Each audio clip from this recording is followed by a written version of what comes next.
ಉತ್ತರ ಕನ್ನಡ ಜಿಲ್ಲೆಯ ಶಿರಸಿಯ ಪ್ರತಿಭೆಯೊಂದು ಮತ್ತೊಮ್ಮೆ ವಿಶ್ವಮಟ್ಟದಲ್ಲಿ ಮಿಂಚಿದೆ. ಇಸಲೂರಿನ ಶ್ರೀನಿಕೇತನ ಶಾಲೆಯ 3ನೇ ತರಗತಿಯ ವಿದ್ಯಾರ್ಥಿ ಕೇವಲ 8 ವರ್ಷದ ಓಂ ಎನ್ ಅಪೂರ್ವ ಸಾಧನೆಯ ಮೂಲಕ ವಿಶ್ವ ದಾಖಲೆ ನಿರ್ಮಿಸಿದ್ದಾನೆ. ಹೌದು, ಮಹಾಶಿವರಾತ್ರಿಯ ಪ್ರಯುಕ್ತ ಓಂ ಎನ್ ಶೀರ್ಷಾಸನ ಭಂಗಿಯಲ್ಲಿ ಕೇವಲ 3 ನಿಮಿಷ 47 ಸೆಕೆಂಡುಗಳಲ್ಲಿ ಶಿವತಾಂಡವ ಸ್ತೋತ್ರವನ್ನ ಪಠಿಸಿ ಎಲ್ಲರ ಗಮನ ಸೆಳೆದಿದ್ದಾನೆ. ಈ ವಿಶಿಷ್ಟ ಸಾಧನೆಯನ್ನ ಗುರುತಿಸಿದ ಇಂಟರ್ನ್ಯಾಷನಲ್ ಬುಕ್ ಆಫ್ ರೆಕಾರ್ಡ್ ಸಂಸ್ಥೆ ಬಾಲಕನಿಗೆ ವಿಶ್ವ ದಾಖಲೆ ಪ್ರಶಸ್ತಿ ನೀಡಿ ಗೌರವಿಸಿದೆ. ಇದು ಓಂ ಎನ್ ಮೊದಲ ಸಾಧನೆಯಲ್ಲ.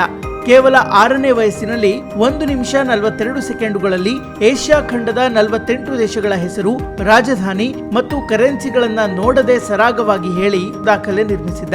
ಶಿರಸಿಯ ನಿವೃತ್ತ ಸೈನ್ಯಾಧಿಕಾರಿ ಶ್ರೀನಿವಾಸ್ ನಾಯಕ್ ಹಾಗೂ ಉಪನ್ಯಾಸಕಿ ಡಾಕ್ಟರ್ ಅಪರ್ಣಾ ಕರ್ಕಿ ಅವರ ಪುತ್ರನಾದ ಓಮೆನ್ ಬಾಲ್ಯದಲ್ಲೇ ಅಪಾರ ಪ್ರತಿಭೆ ತೋರಿದ್ದಾನೆ.